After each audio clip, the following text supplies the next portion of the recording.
Good evening, I'm Adrian Arsenault. And I'm Andrew Chang. Tonight, big promises and big money. The government unveils its post-pandemic manual. We need to punch our way out of the COVID recession. 700 pages, billions in spending. The first budget in 2 years bets big on working moms. I was a good professional. What I'm able to do now, maybe change diapers and watching kids. And confirms a record deficit. This budget does next to nothing to secure the Canadian economy. Who's in, who's out, and what you can expect to see coming your way. We'll go through it all. Also tonight, as doctors battle a third wave, a huge cell service outage affects critical COVID care. And fury over the pitch to create a soccer super league. It will kill the game. It will totally kill the game. It's just greed, you know. Even Prince William is peeved. This is The National. Your government plans to spend like no Canadian government has ever spent in peacetime. Today's budget, the first in 2 years, outlines more than $500 billion in spending. And it aims to address some of the inequities laid bare by COVID-19, chief among them the child care burden on working mothers. This is going to be an enduring investment in making it possible for parents and especially women to participate in the labor force. There's spending on Indigenous health and safety, new money to help young Canadians. Homeowners can get interest-free loans for green retrofits. But what you won't see are plans for national pharmacare or a universal basic income. From the plan to build back the economy to the politics behind it all and what today's promises mean for you. We have all the angles of this historic budget covered with our team tonight. And of course, we brought in At Issue for a special Budget Day edition. Okay, but we begin with David Cochrane, who spent the day studying that big budget document. David, what stood out to you? Yeah, Andrew, it's the first budget in 2 years, the longest budget in history, and it spends big on getting through COVID and trying to launch the recovery. It's the first federal budget in Canadian history delivered by a working mother, and Chrystia Freeland went big on childcare. Here is our goal. 5 years from now, parents across the country should have access to high-quality early learning and childcare for an average of $10 a day.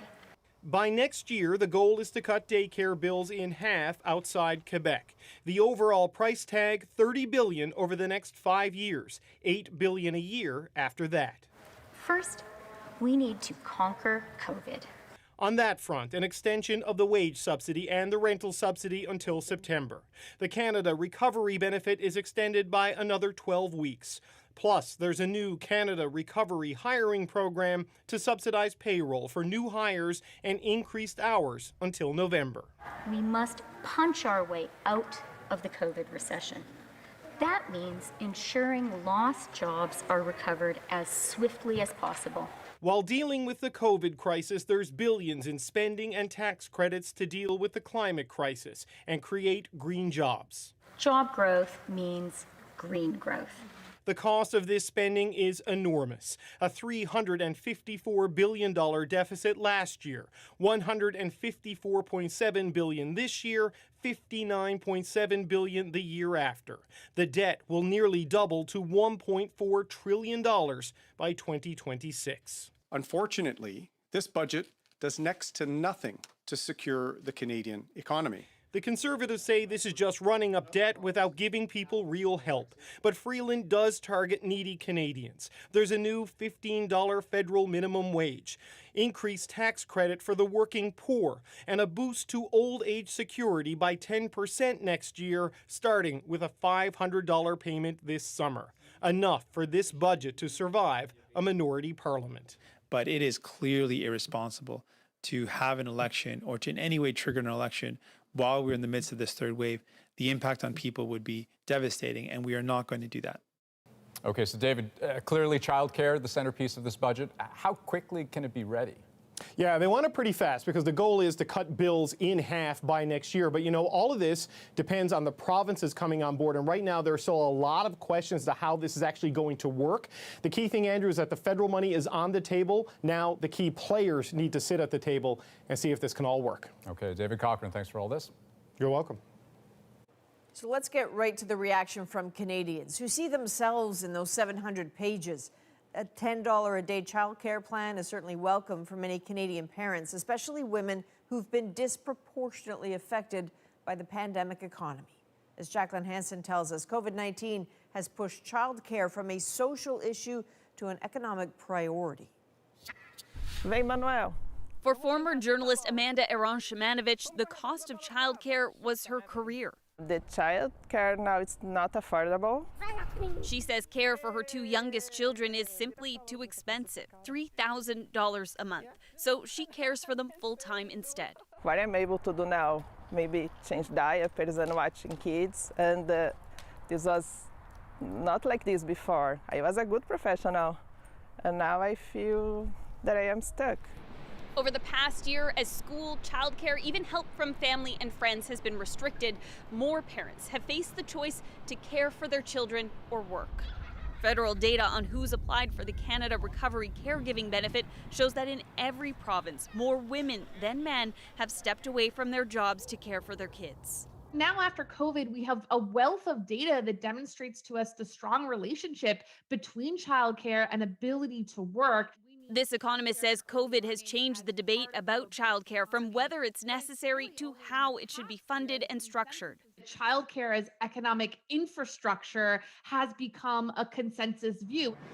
Like most centers outside of Quebec, this one in Toronto relies primarily on parent fees to operate. But enrollment has plummeted during the pandemic by 70%. The level of enrollment that we're expecting for the summer, again, is very, very low.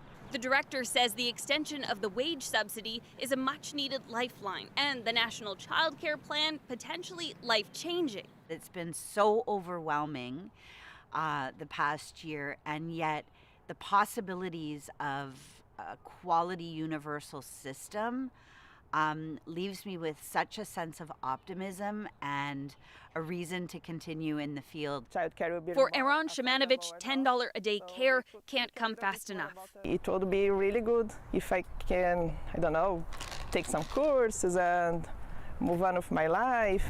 Move on and be part of Canada's recovery. Jacqueline Hansen, CBC News, Toronto.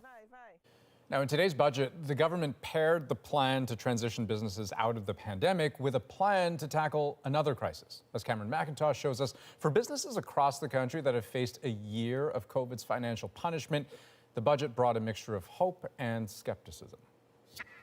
Dining room's closed. Dining room's currently closed. Aaron Bernstein isn't so focused on building back better.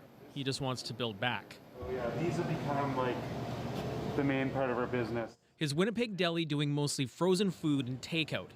Federal wage and rent subsidies have helped him stay open, but he's had to cut staff. They're bringing in a whole new program called the Canada Recovery Hiring Program. This budget offers businesses like his $600 million to hire back employees and create new jobs when the pandemic allows. It is nice to know that there will be a program for that. I'm just not sure that the timing of the program will actually align with reality. Meanwhile, the government will also continue its wage and rent subsidies until September, possibly as long as November, but will reduce payments to wean businesses off. This Toronto theater has relied on that help. You just hope that that will level out with when we actually are, ramping up again.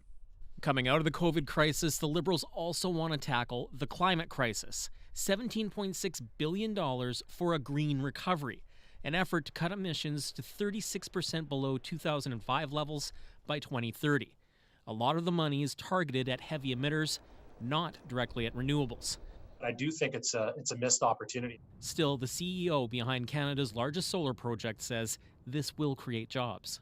It also creates tremendous economic opportunities, tremendous opportunities in innovation, and it's something that I'm very excited about. Now, of course, more than anything in the actual budget, getting people working depends on getting COVID under control as the third wave grips much of the country. Cameron McIntosh, CBC News, Winnipeg.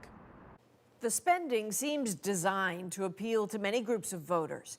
There's a luxury tax on high-priced cars, boats, and aircraft, a tax on vacant property owned by foreign non-residents, and starting next year, a new tax on the revenues of large digital companies.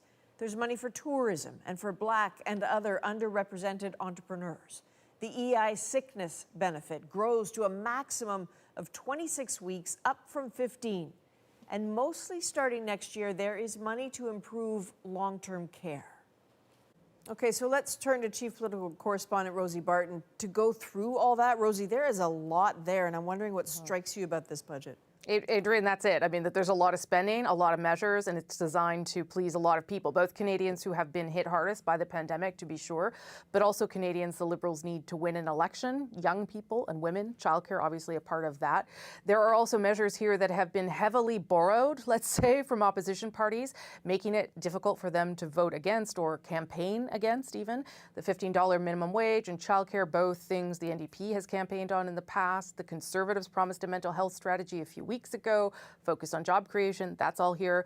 The budget is obviously a response to the pandemic, but make no mistake, this is all the beginning of what an election campaign might look like, whether it's now or much later after the third wave.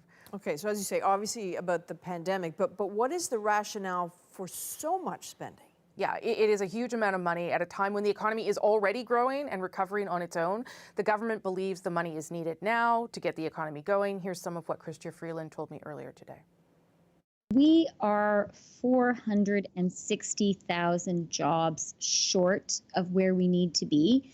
And for me, getting Canadians back to work is urgent. I don't want people to have to wait 10 years, which is how long it took for us to return after 2009. The government obviously here, Adrienne, too, understands that Canadians don't want to talk about austerity right now. They want to get through this and feel supported by the government, and they're going to take advantage of that here. We're going to talk all about all that and a little bit more on At Issue later. All right, Rosie, we'll be here. Okay. Let's turn now to the pandemic story tonight. You can see signs of a COVID surge right across the country, but what's happening in Ontario is unprecedented. Compare the last wave to the one we're in now, and you can see how Ontario's daily cases are at an all-time high. COVID deaths, though, are a different story. This wave, experts credit vaccinations of the elderly, especially in long-term care, for keeping average daily deaths relatively low. But in the past few days, they've suddenly jumped 60% as patients continue to flood into ICUs.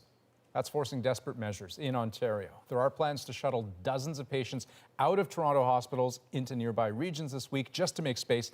But Ellen Morrow shows us there's one policy that a chorus of experts all agree could help, and so far it isn't happening. A chilling sign of Ontario's descent. A field hospital racing to open as the province's healthcare system teeters. It's so emotionally exhausting to call young folks and letting them know that their parents are dying. Those hardest hit now, this doctor says, essential workers. They're going out there risking their lives for us, and they're the ones who are getting sick.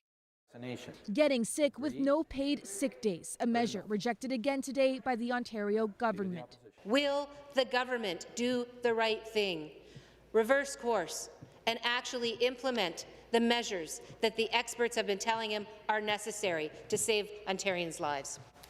Our government has been following the recommendations made by the Medical Officer of Health, the Science Advisory Table, and others. But expert support for essential workers. After expert from having to make a choice between, paying their rent or putting food on the table.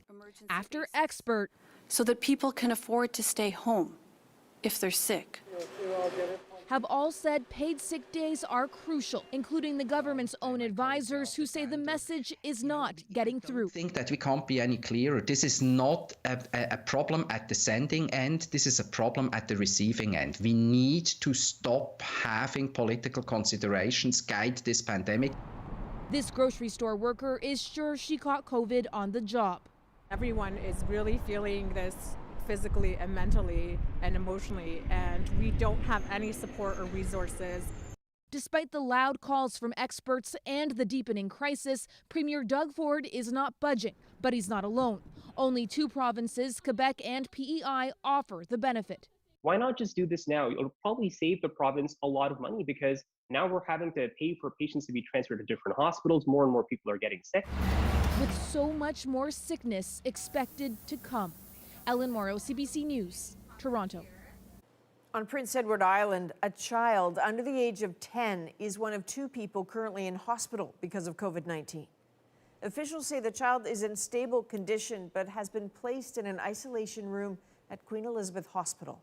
The province now has 13 active cases, with the majority related to travel. Officials implemented new border restrictions today, including a pause on visitors from outside Atlantic Canada for at least 4 weeks. There's tragic news in BC tonight. COVID-19 has claimed its youngest victim yet in the province. As Susanna De Silva shows us, this death comes as the province clamps down on travel to deal with record hospitalizations. It is a true tragedy, and it's a reflection of the impact that this virus is having across our communities. One of the latest victims of COVID-19 in BC is also the youngest, a child under the age of 2. Though this child had pre-existing health conditions that complicated their illness, it was the virus that caused their death. A stark reminder of the worsening situation in BC hospitals that today prompted the province to move beyond current recommendations not to travel. And there will be consequences if you are outside of your area on non-essential business. The province promises people will be checked when traveling between health regions, calling them random audits, similar to drunk driving roadblocks with no extra police powers. But the order and many of the details won't be announced until Friday, and after consultations with racialized communities. This is not heavy-handed in my mind. It's random, and it will be done in a way that includes everyone at a particular place at a particular time. Similar checks will also happen at the BC-Alberta border, along with signs telling Albertans they aren't welcome. Tourism operators are asked to cancel bookings for anyone outside their area, while BC Ferries will stop taking bookings for recreational vehicles. I wish we had taken the chance to avoid variants of concern establishing themselves in BC in the first place. I think we did miss the boat on that. But I do think the best we can do to curb their transmission now through our own individual actions around socializing, also through restrictions on travel. Also today, the ban on indoor dining and some fitness activities were extended another month. Officials hope 2/3 of adults will have their first dose of the vaccine by then, and the province's pandemic situation will have improved. Susanna De Silva, CBC News, Vancouver. Now, Canada's vaccine rollout has reached a major milestone. The country has administered a total of 10 million doses of vaccine. It took 52 days for Canada to give the first 1 million shots. Now we're doing 1 million doses every 4 days. And as millions of Canadians over the age of 40 raced to book AstraZeneca vaccine appointments today, with several provinces lowering age requirements, CBC News has learned the federal recommendation on AstraZeneca is changing. Christine Birak breaks that story for us tonight. The recommendation for who should get the AstraZeneca vaccine is changing again. Documents obtained by CBC News show NACI, a National Advisory Committee on Immunization, plans to announce tomorrow the AstraZeneca vaccine may be offered to people over 40 in areas where COVID-19 activity is very high, which it defines as 6 or more daily cases per 10,000 people. But most provinces aren't waiting for the official guidance. Previously, it was restricted only to older Manitobans, but now will be available to everyone 40 and up. Same goes for Alberta, Saskatchewan, Ontario, and British Columbia. Experts say the rare blood clot risk associated with the AstraZeneca vaccine is now much more clear. You have a much higher probability of something bad happening to you when you drive or you walk across the street than you do getting these vaccines. Researchers examined the medical records of over 500,000 COVID patients in the United States. They found the same rare blood clot, cerebral venous thrombosis, or CVT, occurred in 39 out of 1 million patients. In Americans who've received the Pfizer or Moderna vaccine, it was reported in 4 in 1 million. And the European Medicines Agency has estimated the risk of CVT after the AstraZeneca vaccine is 5 in 1 million. That should give people enormous confidence that we are truly monitoring these things. And it's not just, get the vaccine and shut up kind of scenario. Okay. Okay, and then we'll vaccinate. This pharmacist counsels anyone with concerns about the AstraZeneca shot, but People are becoming more aware of the fact that 4 in a million is a very excellent safety profile for a medication. with more contagious variants driving cases, this man in his 40s is tired of waiting. I think it should have been done earlier, but now that it's open, I want to get my vaccine as soon as I can. In some provinces, the risk from this virus is rising by the day. Christine Birak, CBC News, Toronto. Final results in Yukon's election tonight came when a tiebreaker was decided by a drawing of lots. Annie Blake. The NDP candidate won the riding of Vantat Gwich'in, but that didn't solve the other tiebreaker issue. The seat count after last week's vote stands at 8 Liberals, 8 Yukon Party, and 3 for the NDP. Plenty of politics to come there, but the incumbent Liberal Party will get the first crack at earning the confidence of the legislature. Well, after 2 weeks of emotional, often painful testimony, now Derek Chauvin's future is in the hands of the jury. The former police officer accused of killing George Floyd awaits a verdict, and so does the United States. This wasn't policing. This was murder. Next, Susan Ormiston brings us the mood on the streets of Minneapolis. If we can't get justice here, it would be disheartening to everyone all over the country. Harnessing social media to help you find a vaccine. And remember hugs? Reunions down under that will warm your heart. We're back in 2.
Welcome back.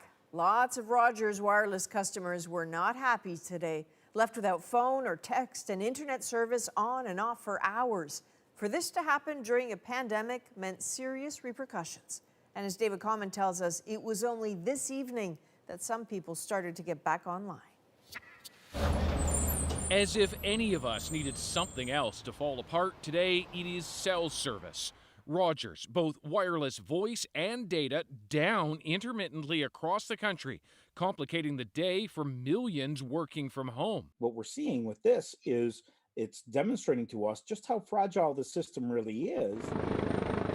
It is far more than an inconvenience, with Ontario COVID patients being transferred far and wide, receiving doctors couldn't be contacted.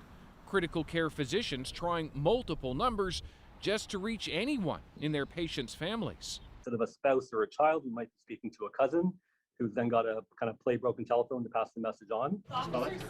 911 not down, but unable to call out. Toronto police, among many forces across Canada, telling emergency callers do not hang up.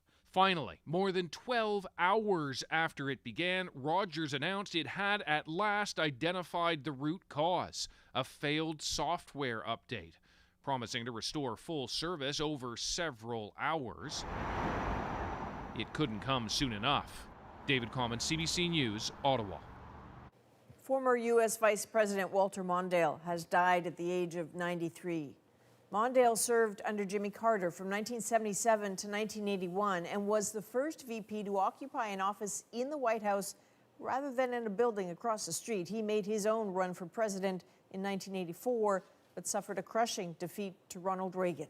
His family says he died in Minneapolis, but did not specify a cause. Well, Minneapolis is a city on edge again tonight, with the case against former police officer Derek Chauvin now in the hands of the jury. Whatever they decide about his role in the death of George Floyd could have explosive consequences, reaching far beyond that city. Susan Ormiston walks us through today's closing arguments.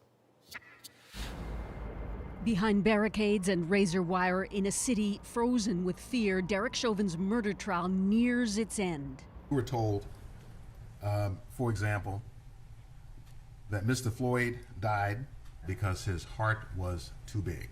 The reason George Floyd is dead is because Mr. Chauvin's heart was too small. George Floyd was... Prosecutors summarizing their case to the jury described Chauvin as a controlling cop without compassion who deliberately pinned Floyd under his knee until his dying breath. He stayed on top of him, continued to push him down, to grind his knees, to twist his hand, to twist his fingers into the handcuffs that bound him. Drawing a line for jurors that it's not a trial against all police, just against a bad cop. This wasn't policing. This was murder. The defendant is guilty of all 3 counts. Civil rights leaders like Jesse Jackson and others here in Minneapolis to witness a verdict for George Floyd, a powerful symbol of a brutal pattern of policing in Black America.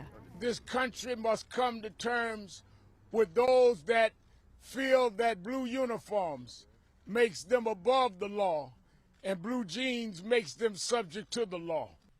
In his defense, Chauvin showed his face, maskless, when his lawyer counseled the jury there's no crime if an officer used reasonable force given what he knew at the time. You have to look at it from the reasonable police officer standard. You have to take into account that officers are human beings, capable of making mistakes in highly stressful situations. Officer Chauvin. But on the street, the expectation is that Chauvin must pay for cruelty. That is not an intent to purposefully use unlawful force. Mike Myers was outside the court, listening, watching, and waiting. If we can't get justice here, it would be disheartening to everyone all over the country who's African American and have no expectation of justice. And Susan, there was one last important moment at the very end of court today. Can you tell us what happened? Yeah, after the jury retired, the judge weighed in on comments by a Democrat congresswoman here this weekend who said if there's no guilty verdict, demonstrators like this should get more confrontational. That kind of interference, said Judge Cahill today, could be a gift to the defense if they choose to appeal, an indication of the tension here, Andrew. Okay, lots of people waiting and watching. Susan Ormiston, senior correspondent in Minneapolis tonight. Thank you. Up next, today's budget contains $500 billion in spending. And you can bet At Issue has some opinions about that. Rosie is here with Andrew, Chantal, and Althea to weigh in. Plus, it will kill the game. It will totally kill the game. The footy change that has everyone talking in the UK, even royalty.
say our sense of urgency is misplaced. Some will say that we're spending too much. To them, I ask this. Did you lose your job during a COVID lockdown? Were you reluctantly let go by your small business employers who were like a family to you, but simply could not afford your salary any longer? Are you worried you'll be laid off in this third wave? Finance Minister Chrystia Freeland inside the House of Commons defending some of the big spending put forward in today's budget. It's her first budget, and as we've said all day long, the federal government's first in over 2 years. So is this the plan that Canadians need right now? Will the opposition parties buy in? Sounds like it, but let's see. We're some of them anyway. It's Monday. I'm back with a special edition of At Issue. Chantal Hébert, Andrew Coyne, Althea Raj.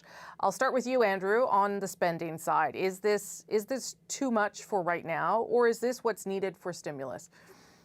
Well, if you read the budget and you listen to that quote from Chrystia Freeland, you'd wonder whether this was April 2021 or April 2020.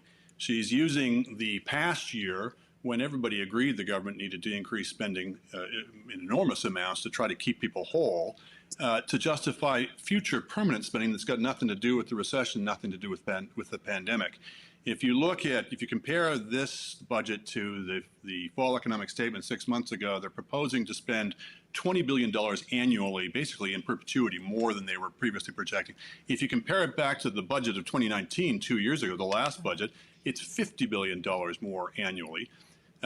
If you could make an argument, at least you can disagree about it, but you can make an argument about whether you're going to propose to spend $100 billion more on stimulus at a time when the economy is growing slowly. And again, the government sometimes talks that way, but its own numbers belie it. The economy is actually going great guns right now. It's projected to grow even faster in the next year or two. They don't need the stimulus. So what they've done is simply ditched the label and kept the spending. They've repurposed it to spend on all kinds of other things that Liberals have wanted to spend on for years. And there's this lingering echo of, well, this has got something to do with the pandemic or something to do with the recession. And it quite clearly doesn't. It's got a lot to do with ideology and even more to do with the oncoming election. Okay, Chantal, your thoughts, because you could also suggest, I might say, that it's addressing some issues that have been exposed during the pandemic. And that main issue would be childcare. Really, I don't think the pandemic exposed the childcare issue. I believe it was always there. And Andrew is right on one point. They are spending like a government in surplus when they are running record deficits.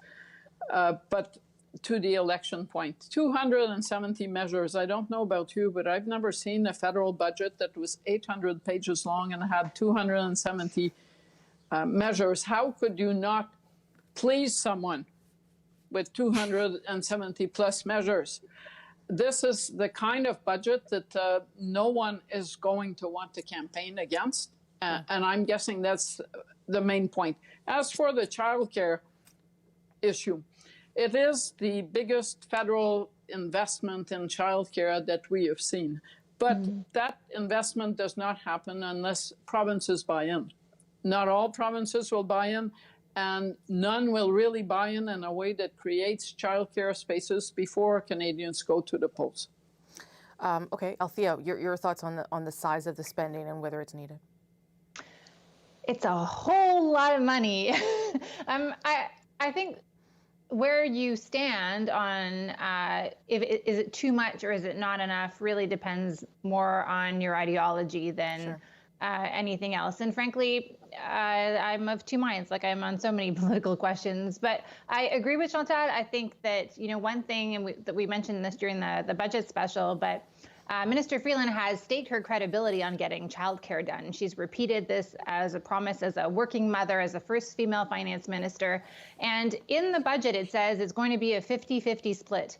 Now, the provinces, knowing that Minister Freeland has staked her credibility on this, who is going to agree to 50-50 split? No, Ottawa's going to have to fess up a lot more money than they think, I think, to get this plan done. I would also say that one thing that is remarkable is how this budget document, for the 700 plus pages that it is, close to 800, it really lacks transparency. There is no prudence fund, that contingency fund that we used to see.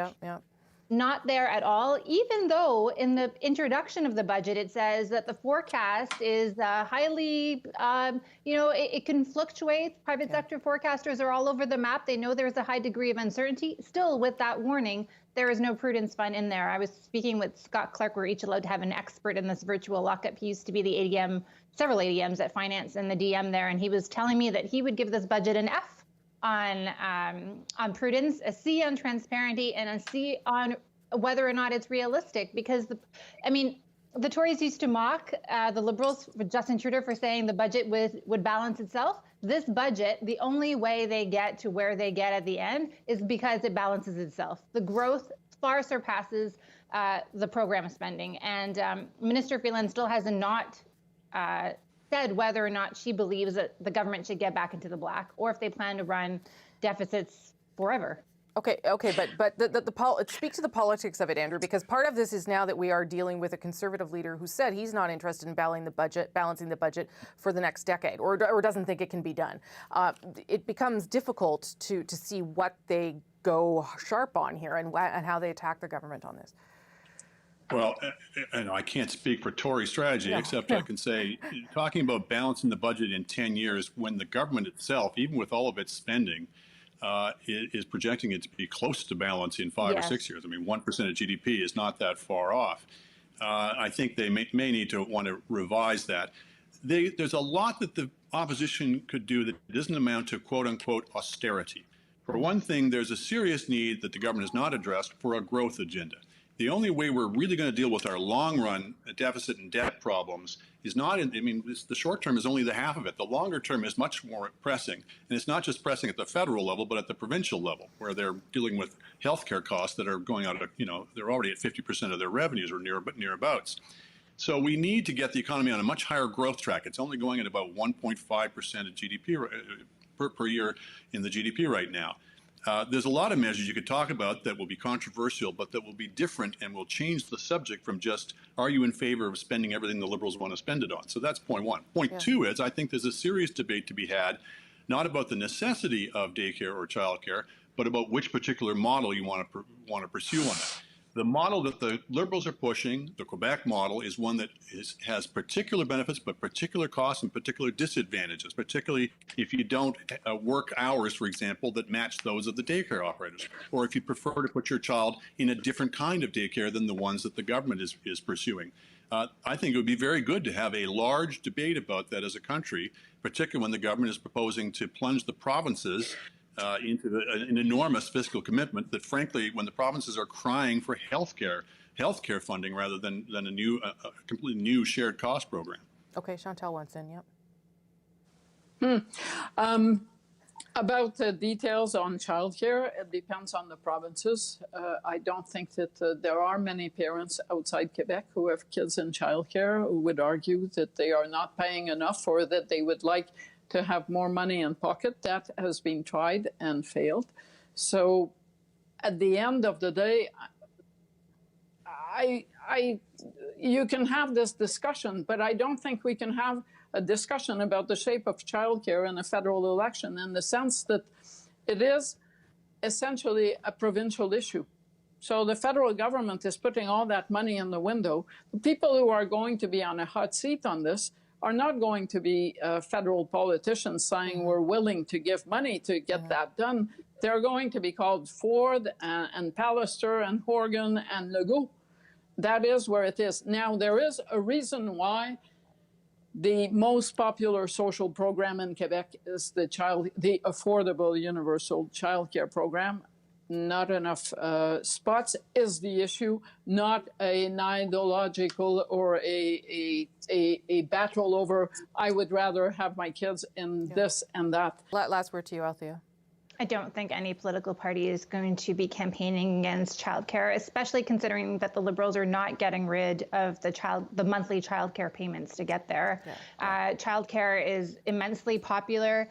It is a crisis issue in many urban centers that are swing ridings across this country. That is just not going to happen. Okay, you guys, thank you. Thank you for coming in on Monday. Guess what? You'll be back still on Thursday. Doesn't mean you get a pass on Thursday.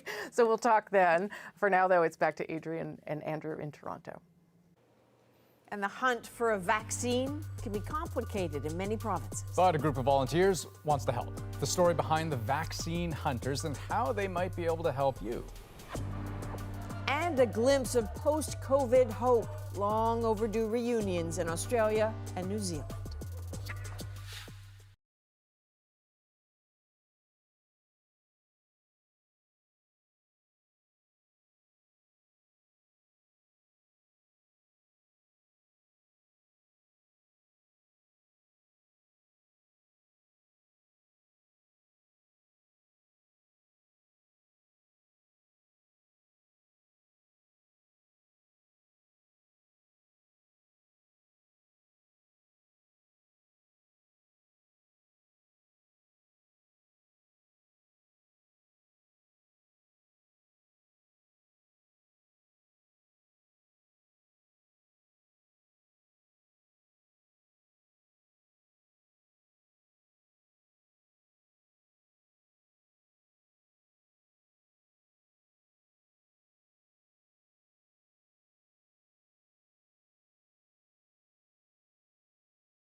Welcome back.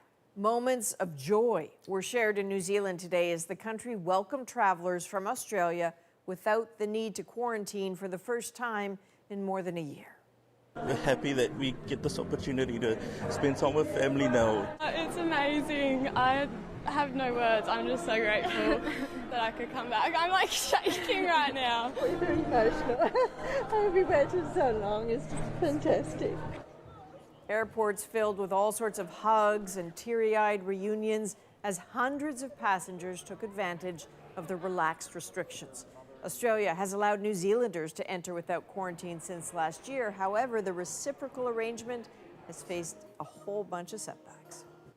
Now, airport hugs may be a dream for many Canadians, but we have a story to give you some hope tonight. A group of young Canadians has been volunteering their time on social media to help people find a vaccine. They call themselves vaccine hunters. Kayla Hounsell explains. Good girl. Andrea Curry was thrilled to hear Alberta is lowering the age of eligibility for the AstraZeneca vaccine to 40. Never been so glad to have passed 40 in my life. But like many Canadians, she found getting an appointment wasn't easy. So she turned her attention to Twitter and Vaccine Hunters Canada. I just said online appointments available at this pharmacy, and then it had a screenshot and a link. So I clicked on the link and then we were booked. I kind of just found it online. It was pretty organic. 27-year-old Joshua Kalpin got involved after he used the service to book appointments for family members. He's a software developer and now runs the site with 3 other young people. We're trying to facilitate Canadians helping each other get vaccine appointments. Here's how it works. Anyone, anywhere in the country can share information about available appointments, and vaccine hunters will share it on their social media channels. They also try to point individuals in the right direction.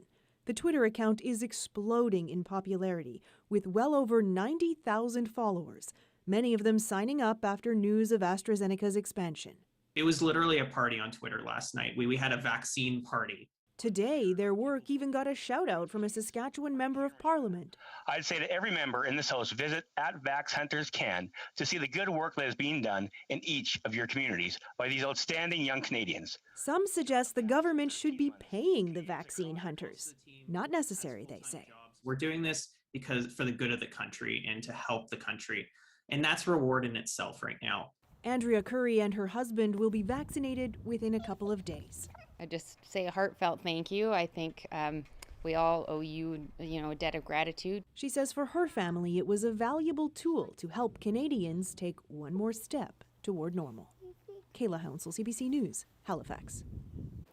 Okay, well, a proposed new soccer league is prompting quite the outcry in the UK. Next, why the so-called Super League is so contentious.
Welcome back. Europe's biggest soccer teams have pitched a controversial plan to play amongst themselves. It sparked outrage among fans, including Britain's Prime Minister and even a prince. Here's Tessa Arcilia.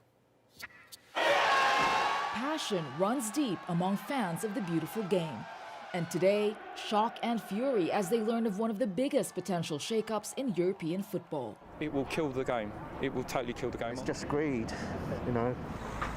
12 of Europe's top clubs have agreed to start a breakaway European Super League. The plan? A guaranteed seat at the elite table, where there is no danger of demotion to a less prestigious league, no matter how badly they play. At stake, the potential to make big money. It effectively removes the principle of competition and meritocracy from sport. The relationships that clubs have with their communities, with their fans, and indeed with their players. A sentiment echoed by cab driver Ram Ismail, who is also director of Enfield Town Football Club, England's first fully fan-owned team. Absolutely distasteful. When you look back in history, football was created for the working man. A new elite league, he says, sends the message to small clubs like theirs that they've been left behind. Because it breaks up that dream of a small club can climb the leagues and become a Premier Division football club. Prince William, a huge football fan, is the latest to weigh in. He watched his own club climb the leagues last season. He says now more than ever we must protect the entire football community from the top level to the grassroots. Football governing body UEFA, the Premier League and the British Prime Minister himself joined the chorus of condemnation. We're going to look at everything that we can do with the football authorities to make sure that this doesn't go ahead. Here at Emirates Stadium, Arsenal fans could soon take in games from this new league. Those defending the plans say the Super League will bring together the world's greatest clubs and open a new chapter for European football. But if and when that chapter kicks off is anyone's bet. Tessa Arcilia, CBC News, London. We have seen plenty of pandemic creativity. Well, next, a kind of drive-in you've probably never seen before.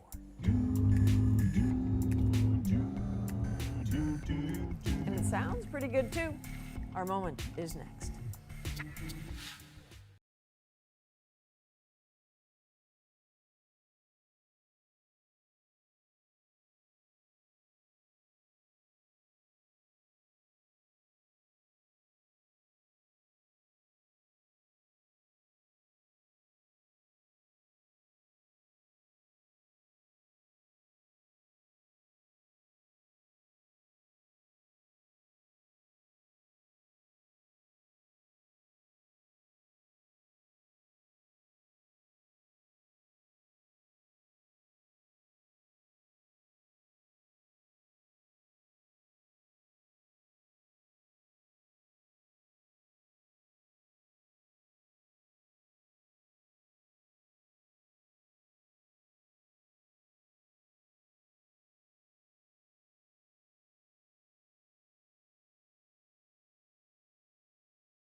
pandemic has put a damper on singing. Choirs and singing groups have been kept mostly silent after a choir was linked to an outbreak early last year. But tonight, a bit of pandemic creativity, courtesy the Vancouver Thunderbird Chorus. So you've heard of barbershop. How about carbershop? Here's our moment.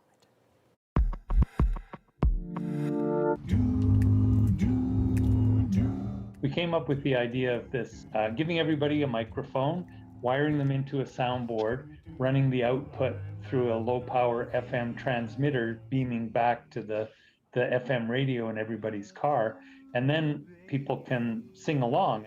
So it simulates as close as we can the experience of singing together on the riser.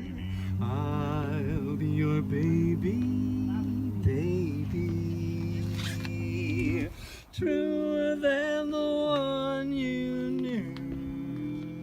It was pretty emotional for a lot of us because, you know, this is a big part of our life. We're a little bit obsessive about harmony, and the fact that it was missing for so many months. There were a few tears in the group when we were first able to do it. It was a really great experience. That's cool. It is very cool. That's cool. It's a very good life hack for that. They said they tried Zoom, but because of the latency, the harmonizing just wasn't working. And if you know anyone who's in a band and has tried Zoom, or maybe live with someone who is in a band who's tried Zoom, you know exactly how bad that sounds. Can you imagine, though, stumbling upon a parking lot, seeing 19 cars singing barbershop quartet, or what appears that way anyways. I'll say it again. That's cool. It is cool. That's the National for this April 19th. Have a great night. Good night.